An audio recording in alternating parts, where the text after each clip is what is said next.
Hi, how are you? Hey, Hi. Michelle. Morning, Michelle. The parking is fixed. Well, it all depends on which social media you're reading. Oh, I mean, I've been pretty bold over the last 6 months, kind of trying to keep everybody even keel on what they were saying. But I didn't even try with the last stuff, because what basically you're telling people is in other words, there's no solution that would be acceptable, because yeah.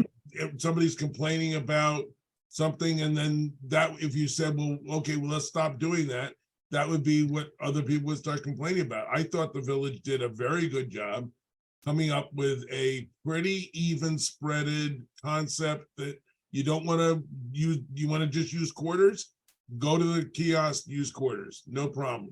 You want to have the app, you've got the app. You want to be able to have 15 minutes free, you got it. But people can, well, the only way you get the 15 minutes free is if you use the app. Is that true? I haven't tried to, I thought you could do it on the kiosk also. You might, Honestly, I haven't tried That's the not kiosk. true. That's not true. You get it on both the kiosk and the app. Okay, Those of you who don't know, Margaret Parr is with the village, and she's the expert on the parking. So thank you, Margaret. Don't go anywhere, because we're going to need you. You're welcome. I'm only typing in when you need me, when it comes up to parking and that kind of thing. But no, that's absolutely not true. You can get it on the app or on the kiosk. how does it work on the kiosk? It's the same way you do with the app. You go to the kiosk, you put in your plate information, it'll pop up and say, do you want 15 minutes free quick stop parking? You say yes, and it associates it and feeds back to the handheld for the parking enforcement guys. And and it's one per day, right? That you get? No, I don't think it's one per day. I'd have to check on that. I think there's some confusion of 15 minutes free parking versus 15-minute quick stop parking. I think when it was set up, the intention was 15-minute quick stop parking. So you could run in and get a slice of pizza and come back out. I think when it went in to be programmed, it came out that if you parked in a 2-hour zone, it would give you 2 hours and 15 minutes, with that first 15 minutes being free. That was not the intent. And I think they're working to fix that and put that back. Is it once per day? I'm not entirely sure, but I can check. Yeah, I didn't hear that, but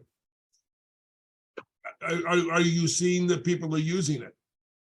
Is there- Margaret, yeah, sorry, it's Matt Rosenberg here. In my experience, you can do more than one free session a day. So I live in Nyack, and I'm the one that really pushed for this, if Jess and Sherry will recall. And they limit it to twice per day, which I think makes sense, because if it's unlimited, then what's stopping people from just reusing it, right? Because you can't go back into the same zone for an hour at least. After the 15 minutes? After any parking session. Oh, okay, even 2 hours? Even 2 hours, right? So you finish your 2-hour zone, finish your 2 hours on Main and Cedar Street, it will not let you feed that meter again to add more hours until you leave that zone for at least an hour. That's one of the things, by the way, that people are complaining about. Why? What are they complaining about? They're complaining that they can't park in the one spot all day long. Well, how long are the lots though? The lots are more than 2 hours, right? Right, so we set it up as 2, 3, and 12. So 2 hours on Main and Cedar, 3 on the side streets and the lots further out. And then if you need longer parking than that, it would be 12 if you go further out. So the 99 Cedar Street lot. Oh, Right. so the side streets that They're- have chairs are they're- 3 hours. Correct. They're complaining about the very goal of the system, which was to turn over parking spots so that merchants would be able to have customers rather than residents or employees feeding the meter all day long. Correct. Right. Yep, that was the point. Exactly. Yeah, I mean, I think if the answer to that is if you're going to be there for more than 2 hours, then you park in a lot. Exactly.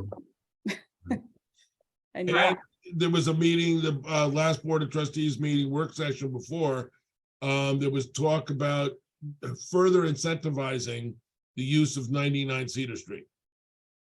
Right, so we may lower the amount that you have to pay drastically to make it so that the merchants or anybody really could park at Cedar Street for a very, very reduced rate. So we're gonna keep looking at that, and I think that will really incentivize people to use the parking lot on Cedar Street. Have you I think- considered changing just changing the time for it? Like maybe it's free on Saturday and the meter only goes to like 6 o'clock during the week instead of But I 8. thought you guys wanted the meter at 8 o'clock. We do on the streets, but for the Cedar Oh, for Street the lot lot? that's not getting Okay. used, Yeah. would it make sense to, and then maybe that would solve not solve, but it would be an answer to people complaining about the 2 hours. It's like, well, if you want to be there for 3 hours on a Saturday, go park in this lot. It's free. Yeah. It's great. Right. It could also be the answer if that lot, in fact, isn't that lot only until 6 o'clock during the week? It's 8.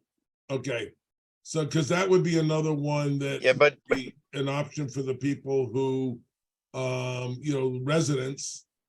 But they can get the resident sticker thing, so. It probably isn't, it's not a problem that needs to be solved.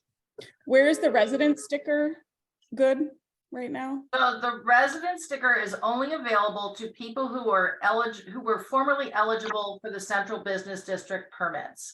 So the people who live on Main and Cedar or those little parts of those side streets. It's not everybody. Then there's that, and we're calling that the downtown resident permit. That allows them to park in the Oak Street lot and the lot behind Village Hall. There's no parking on the street with permits anymore. What about the side streets? The resident permit, I do not believe allows them, no, it doesn't allow, it's not actually legal to permit the streets. That needs that home rule, and that is the residential permit.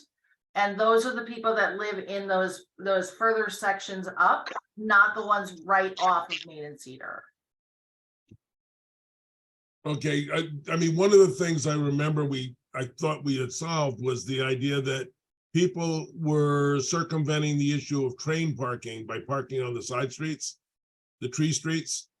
And we set up a thing where there was a parking limit on the tree streets of like 4 hours or something like that, or 6 So hours. there's a Unless you 4-hour had a- limit in the residential area. Yeah, Right, but that's not, the tree streets are divided.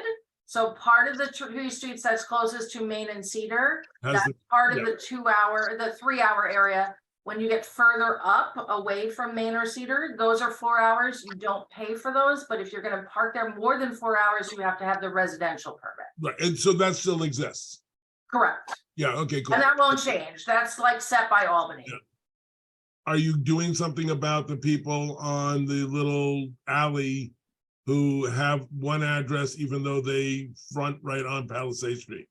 I know that's on Hatch Terrace. We were looking at, I don't know, we have to see what we can do on that. It's a difficult situation. I know their addresses may be on Palisade, which you would think technically would be sufficient, but I think there was a problem, right? Well, actually, I know when we did One Hatch Terrace, the first building, that address has One Hatch Terrace. Ah, okay. And if all of them have a Hatch Terrace address, you could probably solve that problem by saying it's not actually a village street, it's a driveway that comes onto Chestnut. Subsequently, they are included in that parking opportunity without violating the home rule thing. Okay, I wrote that down. I'll bounce it off the attorney. I'll just say though, from the business perspective, not just about turnover for for people who are shopping, but there's just more space for deliveries. It's a noticeable difference. Like if Chris has to run and get something, in the morning and pull up to drop it off at the restaurant, it was a noticeable difference for him to be able to unload, right in front of the restaurant and then go park. There's plenty of spaces now. and in the evening too. I mean, I know they just started that construction with the sidewalk, but before that started, it was, we could tell the difference. And Well- I did have one question about enforcement. I know Chris talked to the meter person, and he said that I think he gave, he said to Chris, like, I just gave my first ticket after 6 o'clock or something. Who is there a meter person till 8 o'clock, or who's enforcing it until 8 o'clock? It's a good question, Michelle. I think we're still trying to work that out, to be quite honest. I think we need to get one of those cars that has like a dummy in it.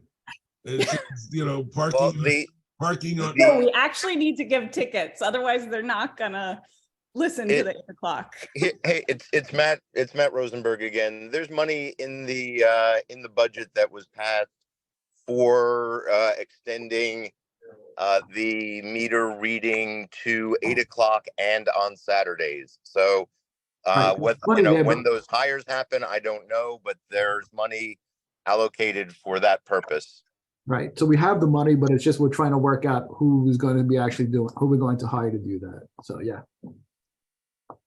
And this isn't one of those things that if they write 6 tickets, then they can go home. No, No. that thing doesn't exist. No, well, it doesn't. It does not with that, but perhaps in the next thing we should talk about the waste management in the downtown and how that all is working. What do you mean? More questions about parking? I just want to, Chris has not stopped talking about how great the parking is, so I want him to tell you personally. I've never heard Chris start talking, so he's usually cooking. I think that you guys actually, is it them? Yes. You guys actually fixed the parking. Wow.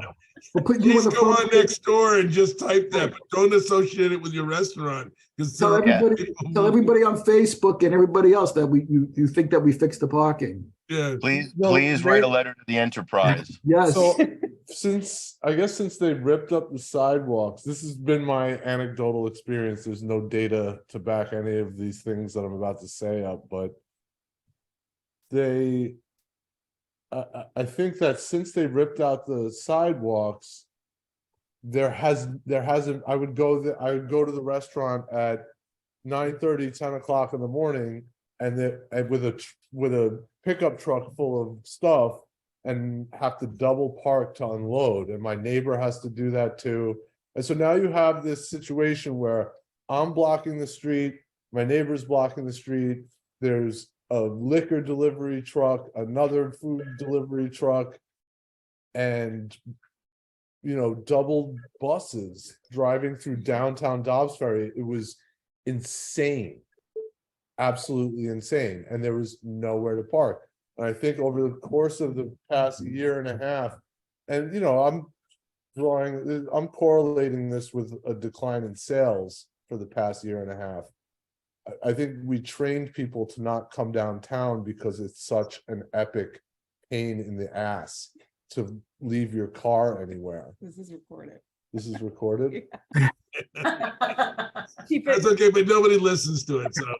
So You can say ass in 2023 without fear of repercussions. and so on May 1st, I pulled up to the restaurant at like 1:30, 2 o'clock, and it was literally the first time in 18 months that I could find a parking space. And not only could I find a parking space, but I had like 7 options.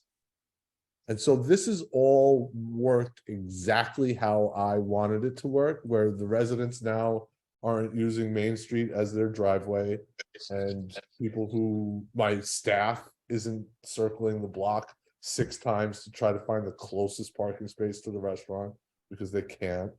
Well, listen, we don't want your people who work there parking downtown. We want them I parking. don't want them lots. parking there either. Yeah. I talk to them about it all the time, but it's difficult because we close late and we have female staff that doesn't feel 100% safe walking to their car at the end of the night. That seems to be okay now, but that was a concern for a little while.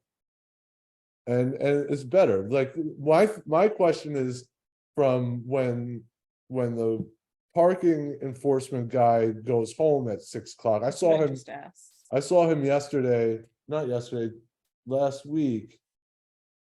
And he said that he writes tickets until 5:55 PM. And, after that, I guess it's up to the cops, but. If nobody enforces the parking between 6 and 8, everybody's gonna know that, and then 6 and 8 is prime time for me. It's Berchos, going to be Double Day. enforced. Right, we're going, we realize that, so we will, as Matt said, we have money in the budget and we will hire someone to do that. Because you're right, once it gets around that no one's checking, people are just gonna, Yeah, they'll know, and they'll start parking there again. But Michelle, yeah, Michelle, what about your customers? I don't think anybody's complained about. you know, I mean, they might not have gotten tickets yet if it's not being totally enforced, but whatever, it's an adjustment period, like. Honestly, Can I ask what restaurant you're on? Harper's. Oh, Harper's. people have been saying, oh, we're not going downtown to the restaurants because it's such a hassle. We're gonna go to Hastings, we're gonna go to the places, but I'm glad to hear so far that it really hasn't been an issue with you guys. Right. I'm so if also we really know- glad that Hastings has just implemented Park Mobile too, so people can say, look, I can use meters in Hastings now. That's an advantage. I don't have to have an app. Now you have to have an app in Hastings too. Yeah, I mean, the app is still, I think that's like something that's going to take longer to get ironed out for people to adjust to that. I think there's real concerns about like putting your credit card into the app, like how secure is it? There's gonna be a longer adjustment period for that we should expect, I would say. I think that it's gonna take a month or two to train people to know that it's something's different and it's easier to get around downtown now. I still think we should reroute the buses out of the central area. We actually rerouted them down to be downtown, to be honest with you. They used to go on Broadway, then we rerouted them to go downtown to make it easier for people to get bus. Right, and I think I think that if I had something to say about that decision back then, I would have agreed with you that it's good to have the buses. But now that we've got a chance to see what it looks like and how many people actually use the bus stops, I don't think it's worth it for us. And it's probably dangerous, although nothing has happened yet. And now that nobody's double parked, now that there isn't 7 cars double parked unloading in front of their shops, Yeah, with buses trying to weave through, it might be different. But I think that the downtown traffic does not need buses added to the mix. But I do get why. The buses are so, I don't know what the routes are, but they're so large and nobody's on them. It's like. Yeah, I see like do one they- person do at they that bus need to stop. Be that And I large? always look at the one person at the bus, because I look at the bus stops when I'm driving through to see what the score is. And if it's really a lot of people, and it never is, and I always see 1 or 2 people waiting at the bus stop, and I think to myself, if that was my mother, would I want her walking up that hill? And the answer is no, so. Right. But again, I don't know. Maybe the question is to the county of like, why are the buses coming through Dobbs Ferry so big if And so there's awful. not Well, that's people the riding. size of the buses, and there is data that I don't have, but there is data on what the usages of the buses are, and I can get that. Yeah, I'd be I think interested because like to my eye, it doesn't seem like that's a lot, there's a lot of use there. But I mean, again, I have no data. we so- also might not know where we are in the sequence. That bus might go through Dobbs, but then when it hits Ardsley, it gets full of people or something. It's, we'd have to understand more about it. But I would rather have more often smaller buses. I think that would build a lot more ridership. Part of the idea is if I have to wait a long time to take a bus, I'm gonna say I don't want to do that. And Okay. Again, that's a county issue, but certainly, Well- Matt has data. We can forward that data to the county, and they have people who specialize in that. Well, so. no, Matt will be getting the data from the county. The other thing though that we've talked about, and there is, I think it's still secret that what we're talking about at CV. I assume it still is. I mean, we're still really pushing for the idea that there will be a rubber tire trolley that provides circulation within Dobbs Ferry that is operated by, I think we had 9 different groups that were interested in participating. We had Mercy, we had Masters, we had the hospital, Danforth, Regency. They were all, some of these are already running the equivalent of a service with a shuttle bus that they take down to pick people up. If there was a rubber tired trolley running through the village, every 30 minutes, I think that could help a lot with those kinds of issues. Right. But I'll tell you, I think the people who are taking the bus are not necessarily Dobbs residents. I think they are people who are going to like Yonkers or, other places. White Plains. Or to hit the Well, subway. or our workforce in Right. Dobbs Ferry Goes coming into into it. Dobbs Ferry from other Right. places.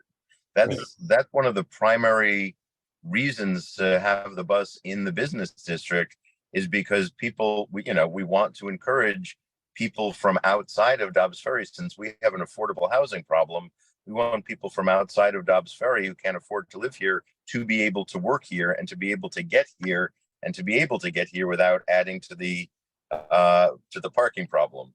Right. So- Our staff, our staff takes the train. They take the train and carpool. Yeah. But I know that Birchos has a few employees that take that bus from in front of Climbing Wolf back to White Plains. White Plains is like, because the train doesn't go there, so you have to take the bus. But I mean, we pull the majority of my employees over the years have been train riders from Yonkers. Okay. Yeah. But the parking is gonna change everything. Like there has to be like this is like the moment. If the only thing that would help it even more, if you really want to light up downtown Dobbs, is if the parking was enforced until 10. I mean, obviously that's a lot. Oh, okay. That's a lot. I know that, but like if you want to have, if you wanted to have like wild nightlife downtown Dobbs every night, that's the way to do it. Are you saying we don't have wild nightlife because the parking ends at 8 o'clock? Free parking starts at 8 o'clock? I'm telling you, if it was easier, like there's double days should be packed every night.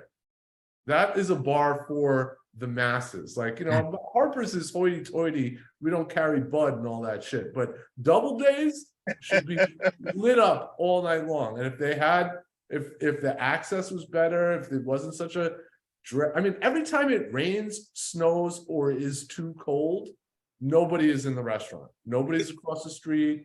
It's just because people know. It's like it's bad enough getting to downtown Dobbs. Now I have to contend with rain, snow, or. Let me ask you this about Nyack, because I think Nyack is a great place, right? Nyack's got great downtown, but Nyack, doesn't that have a parking? I know they have parking lots downtown, but I've been there on a Saturday or a Sunday and I've had some kind of a problem. So, I mean, what makes Nyack so much more attractive? Or how do they fix their parking problem better than Dobbs? We used to live in downtown Nyack, and even on a street fair day, I mean, I guess because I lived there, I knew what streets to go on. I never had a problem finding a street parking spot. And their meters go, so we have a lot of coffee shops, so the meters don't actually start until, I want to say until like 10. Because there's automatically with coffee shops, there's a lot of turnover. It's not like people are just coming and staying. And so they don't have to pop money into the meter. And then there's something with like certain streets where I think the meters go till 11 o'clock and then there's no overnight parking. So like what it does is like make sure that basically that like residents aren't parking on the main streets in front of the businesses. It's like, it's very, very strict. Yeah, We But don't, there's plenty yeah, I of, don't, lots of side streets and there's no hills in Nyack. that was the big I was one. going to point out the no hills piece of it is, it makes it much easier to walk a little bit of a distance to where your destination is. But And I think you're right that this is sort of a moment that changes everything. We don't really know how it's going to change everything since it's 5 minutes old. But we will be watching, and among the things we'll be watching is the tickets getting written and the Park Mobile usage statistics, which will show us whether people are paying the Park Mobile rates up until what time, when the peak periods are. The fact that this is all digital now will allow us to have access to data that will it won't have access since it's all one zone in the downtown. We won't be able to say, oh, there's all of this activity right in front of Harper's at this time of day or night, but we will see whether people are using the app throughout the whole period that from 9 to 8 in the evening, whether they're using it on Saturdays. And if at some point it turns out, like anecdotally, you guys feel that, the restaurants would get, materially more business if the hours were later, we can always revisit that. But like for now, I think we've just embarked on a really good experiment that's got data in place to tell us how we're doing. And we need to give it time to run before we start revising. And my personal feeling is, and I was just getting snippets of the beginning of this because, as you might be able to tell, I'm in my car. And one of the problems with Park Mobile is that we have really crappy cell service downtown, which we're trying to fix. But one of the goals of making these new rules was making them simple. And I am loath to start adding irregular verbs to the language of our parking, at least until we see that irregular verbs exceptions are desperately needed.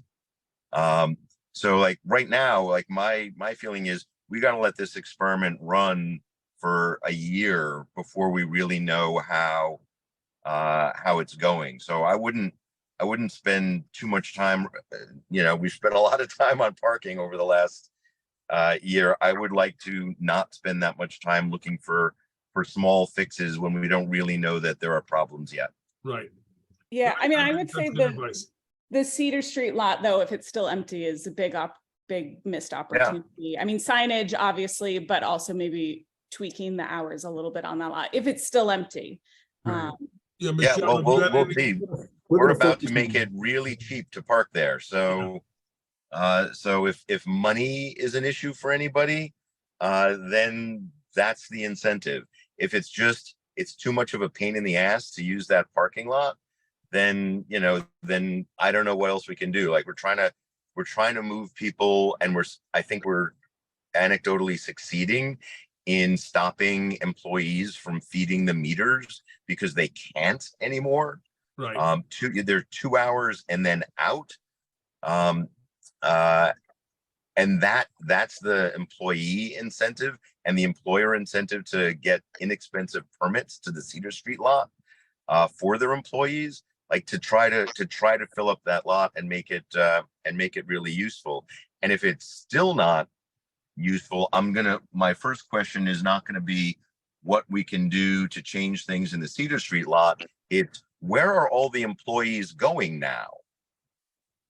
Because I think that was a big choke point for parking in the downtown was people working there, and we're making that impossible. So if they're not going to the Cedar Street lot, my first question is, where are they going? And let's take a look at, people vote with their actions. And if we need to do something to further encourage whatever they've figured out, well, we can do that. The commercial loading zone in front of Harper's, I don't know if it's like this at the other ones, but people are still parking there and they're getting tickets. Maybe like the curb needs to be painted or something. I Like, was gonna ask you about that. How are the loading zones working? And you're saying people are still parking in there? people are still, they're oblivious because they're painted like parking spots, and I don't think they look up and see the sign. And so Okay, that's people something. are getting tickets, but it doesn't seem to be like Yeah. stopping I think you. painting the curb is a great idea. Yeah, we could look at that. That might help. Are they surprised that they're getting tickets?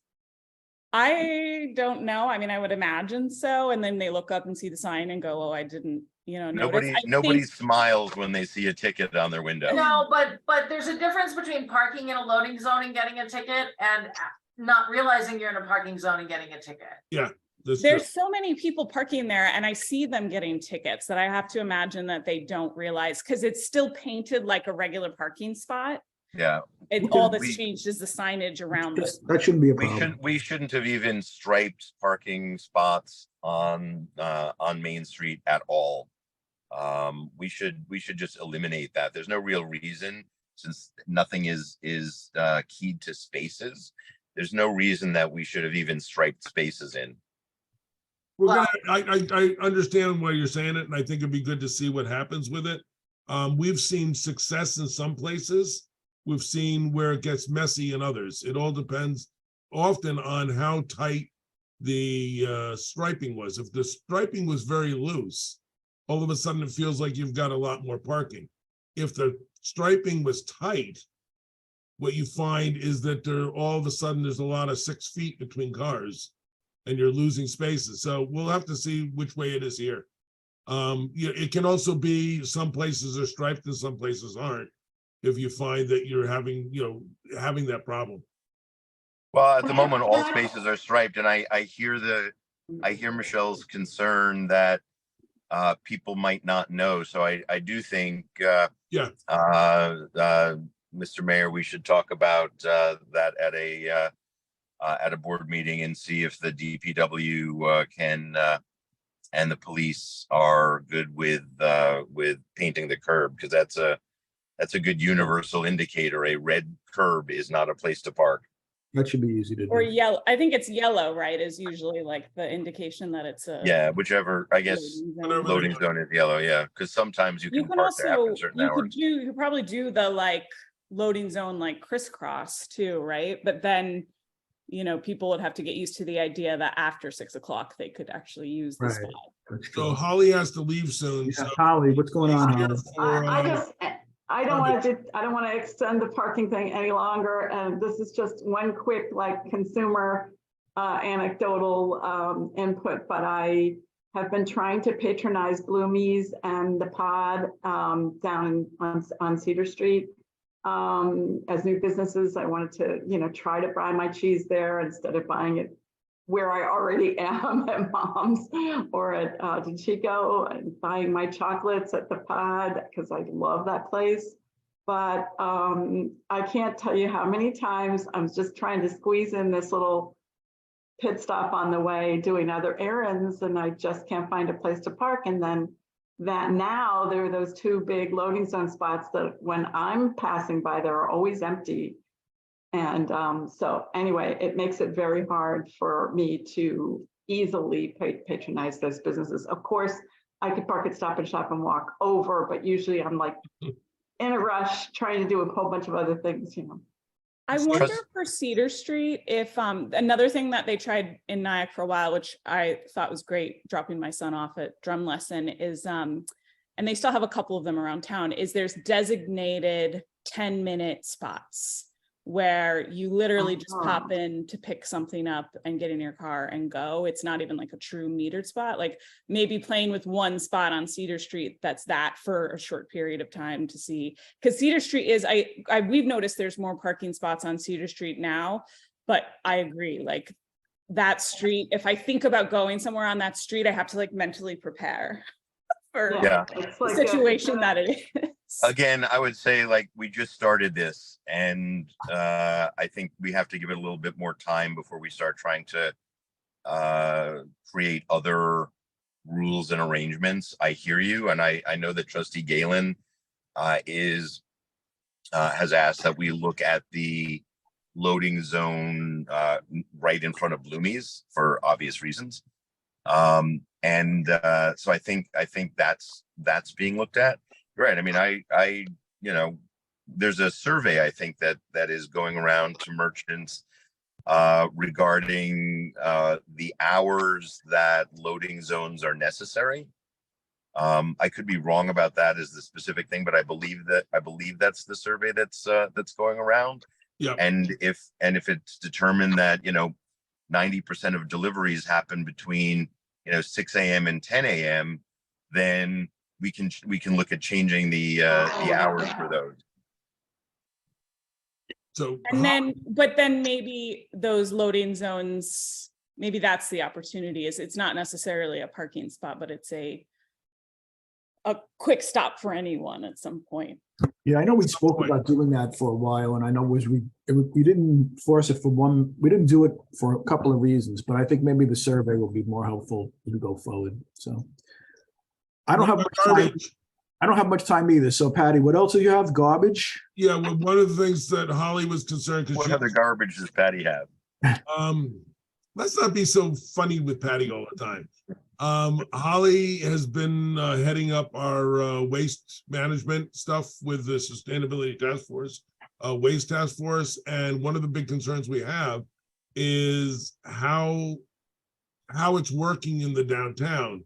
I realize we really only have one participant who has to deal with garbage, and luckily Harper's was originally designed for another restaurant that made the proper use of that alleyway.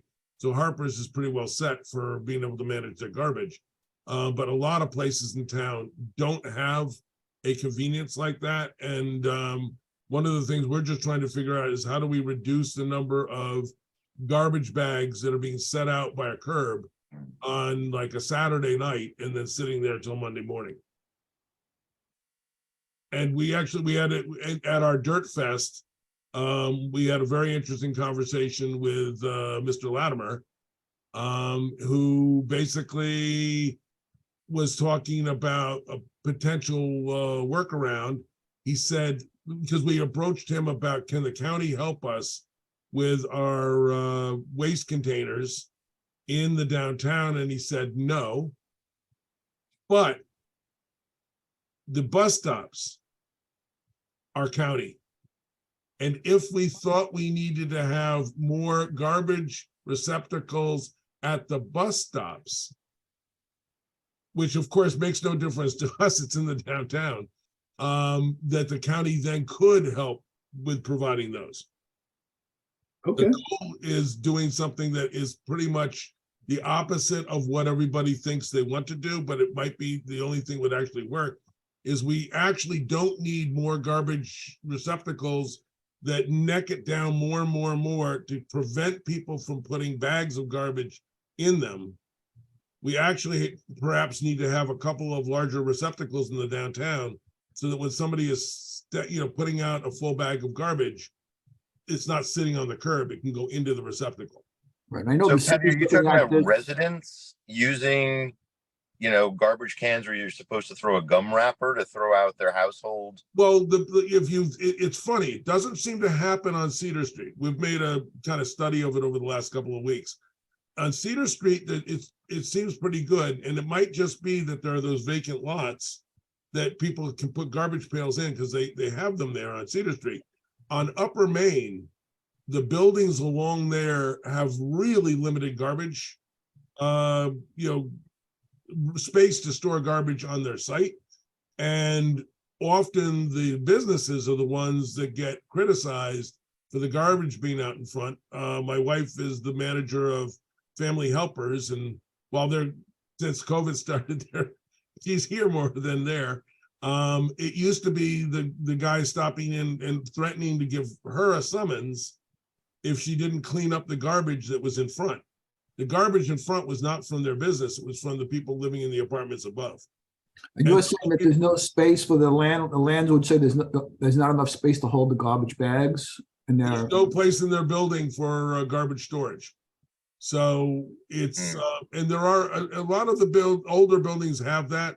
One of the things, as we obviously 66 Main, 75 Main, those were all designed I'm sure, 41 Cedar is gonna be the same with a robust, garbage storage area, so you can have the recycling and everything else taking place.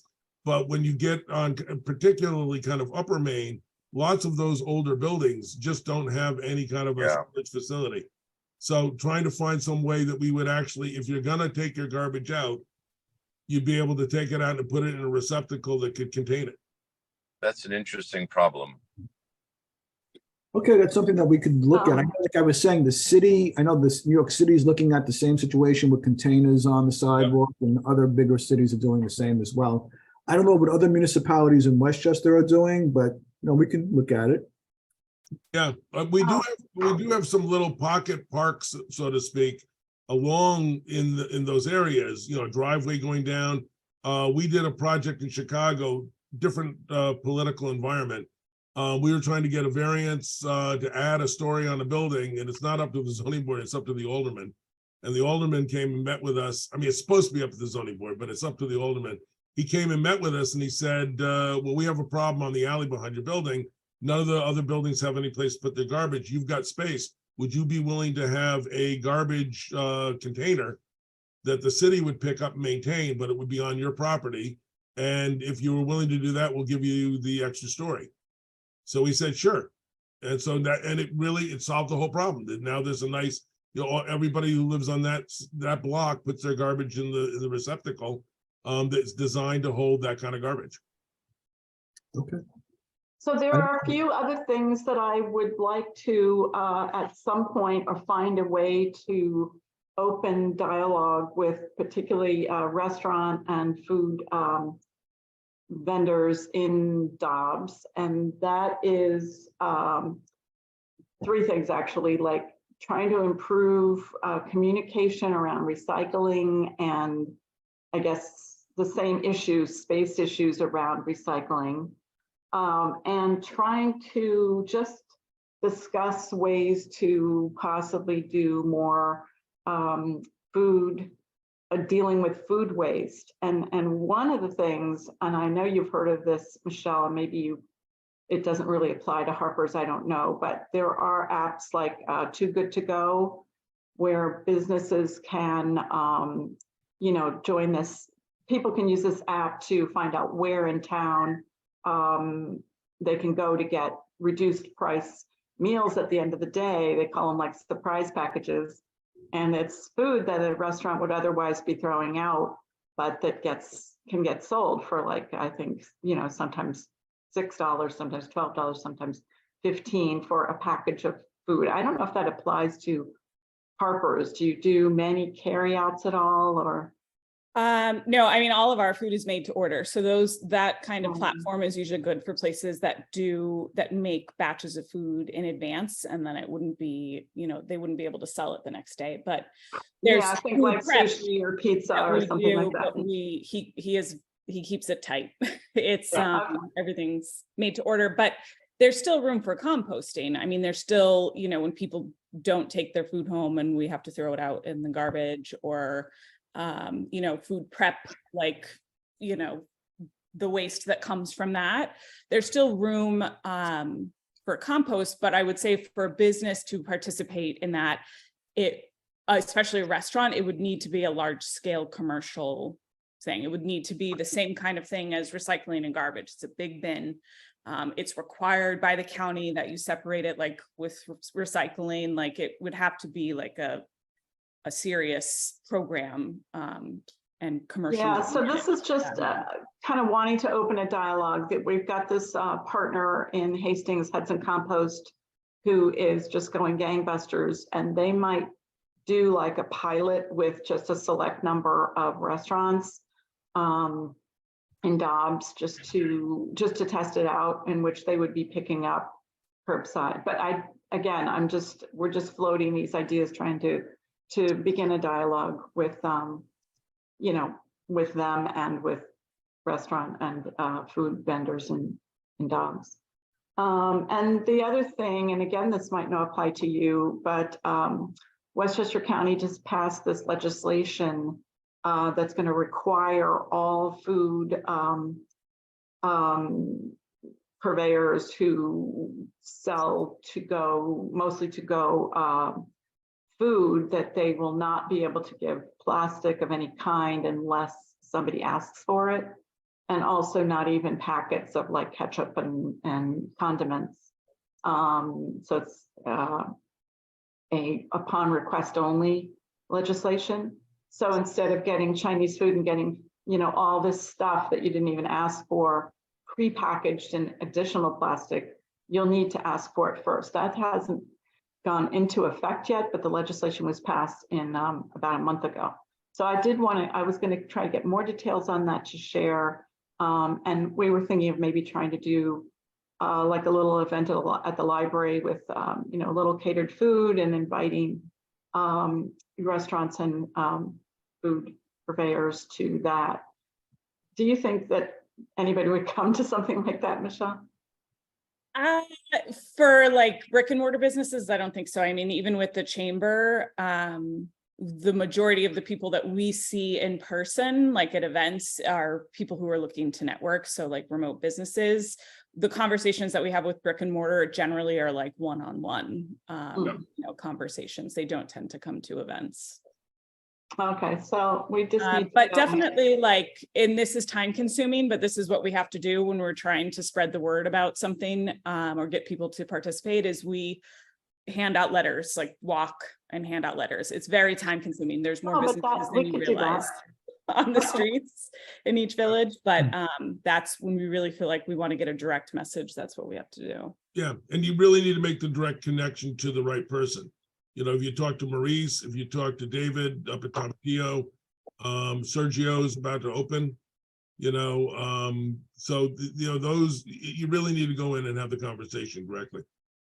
Okay, I'm gonna have to go. I mean, I don't know, Margaret could stay. I don't know about Matt, but I appreciate you Anything you have for the 150th anniversary, because we put that on here.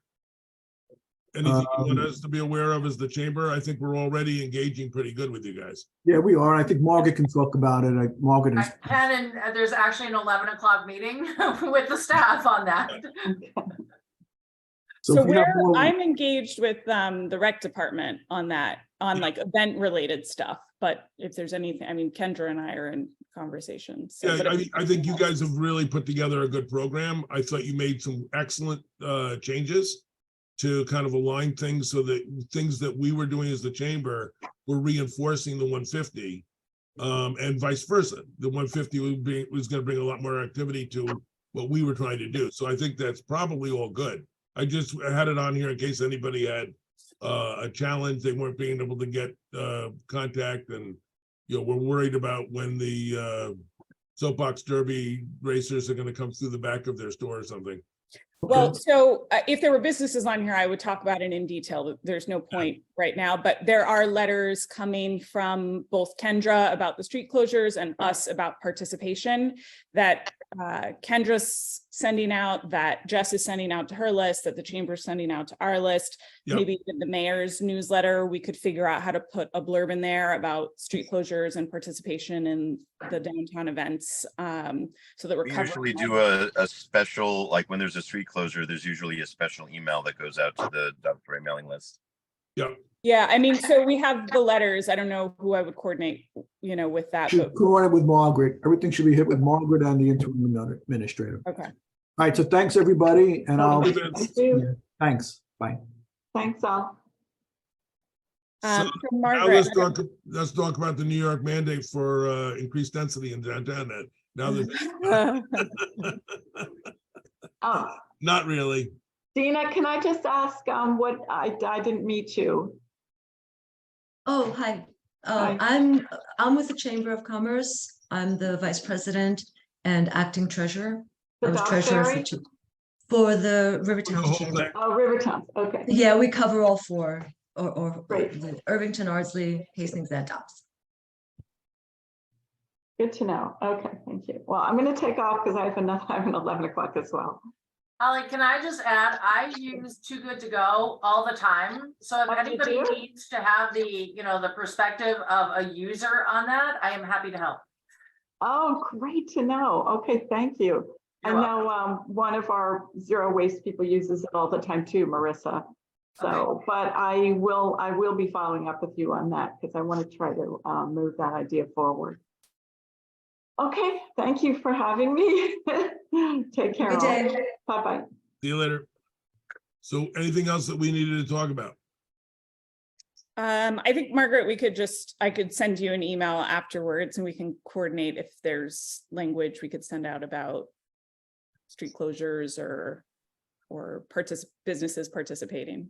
And let me, so like I said, we have this 11 o'clock meeting now. That's probably one of the things that would have come up anyway. So yeah, we'll connect after that meeting. Yeah. Okay.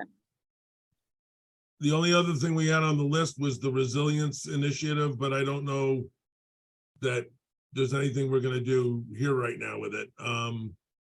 What is that? It's basically Dobbs is included in a grant that was put together or applied for by PACE, the Land Use Leadership Alliance. I think it's 5 villages that are in it. We're one of them. And this is to assist us in developing our resilience plan.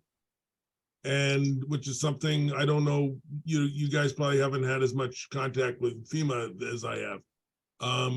Really, really critical for a municipality is having a fully vetted resilience plan. If you do have a catastrophic event that has FEMA coming in, it's your resilience plan is often what streamlines your ability to get assistance.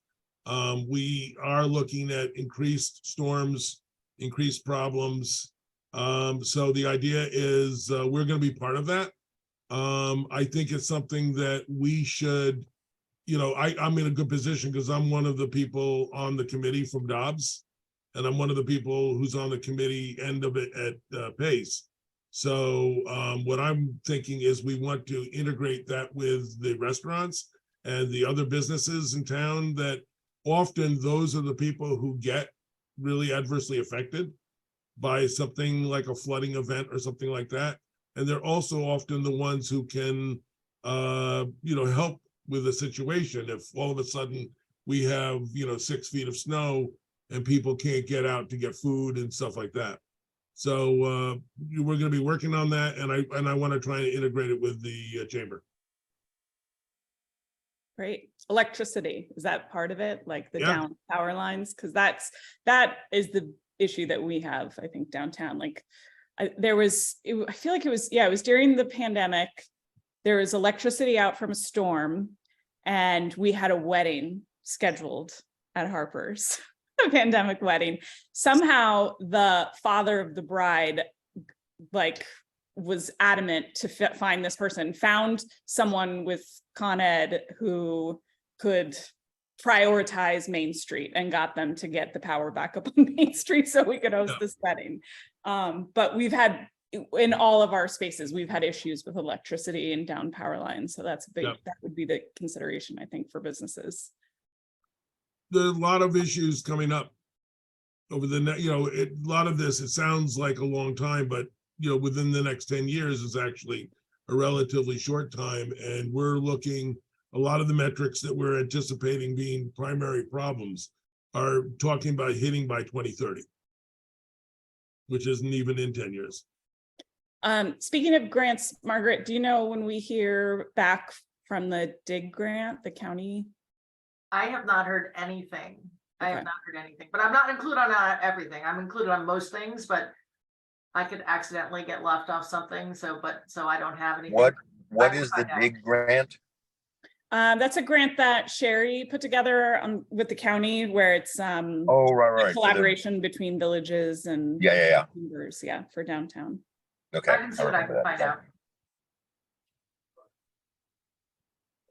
Anything else, Patty, on the agenda? I mentioned all of the 5 things that I had. And unless people really want to talk about the big stick Hochul is wielding and what that can mean for us in a positive way. Yeah, I don't think you need to convince the business owners about that. Okay. We like downtown residents. I think that's. I don't think you need to convince most of the Board of Trustees about it either. The stick is a little bit of a problem, but the intent is a great intent. Well, we're, you know, because I also wear another hat as Chief Operations Officer for the Congress for the New Urbanism New York chapter. We are actually working with HOCO in our office. And one of the things that we're rolling out, which will be over the next 6 months, we're doing a major event up in Albany, is the concept of the antidote for the big stick, for the you know, equivalent of COVID is, well, actually, you can circumvent the whole problem if you build 1% increases in your housing base for 3 years in a row and get 3%. That will mean that you're not one of the communities that's targeted. So it's a good, I mean, when you look at Dobbs Ferry, we right now have more than that in construction. Right. It's the question was getting credit for work done prior to the implementation of a law. And I think that's what you're talking about is we've Yeah. already got those projects that are contributing, and we just want credit for them, not to be put on the same footing as municipalities that have not taken the problem seriously and not done development over the last X years. Well, I have seen the map actually in Albany that shows going from the border at Yonkers up to the top of Sleepy Hollow. And all along the waterfronts, the Empire State Development Corporation's preliminary concepts of what you could achieve, like 4 15-story towers in Waterfront Park containing 1,200 apartments, which of course is there because of the you know, the transit-oriented development component. People tell me, well, we would never, you know, we can fight that. There's no way the state can just take it.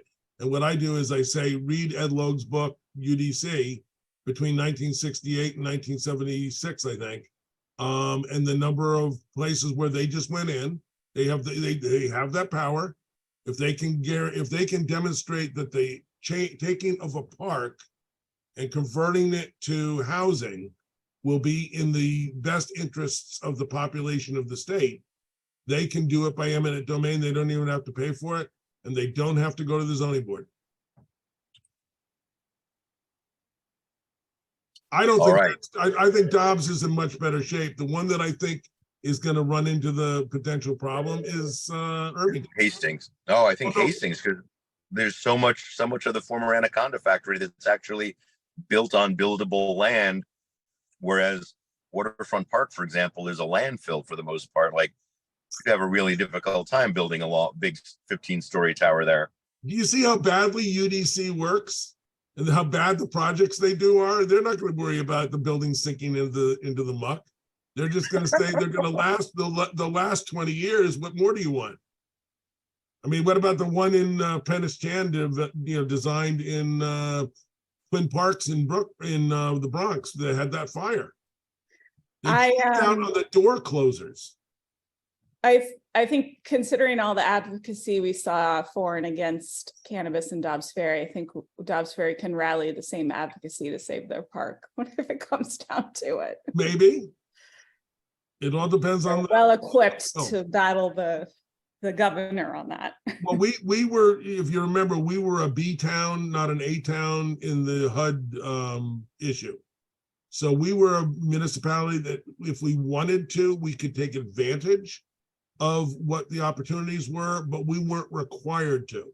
And I think that's the position we always want to be in. We want to be, if there's a program the state's coming out, because the other thing some of us have really hit on is you're going to get a lot more cooperation if you start doing things like, here is the funding that we can provide for these other things if you up your game. You know, somebody finding out that we're going to be able to fix our parks, or how about our storm drainage systems that are failing? If we all of a sudden were targeted as a preferred source of funds from the state because we agreed that we're going to build 1%, which in Dobbs, I think is 40 units a year, even less than that, maybe 35 units a year. You know, that changes the whole thing. And if certain projects that are up on hills back behind places go ahead, we'll be set for a long time. Thanks, Margaret. I think Thank it's you. I'm 11 gonna o'clock bail, over otherwise there, this but meeting's not gonna happen. Go to it. I think we did what we're supposed to do.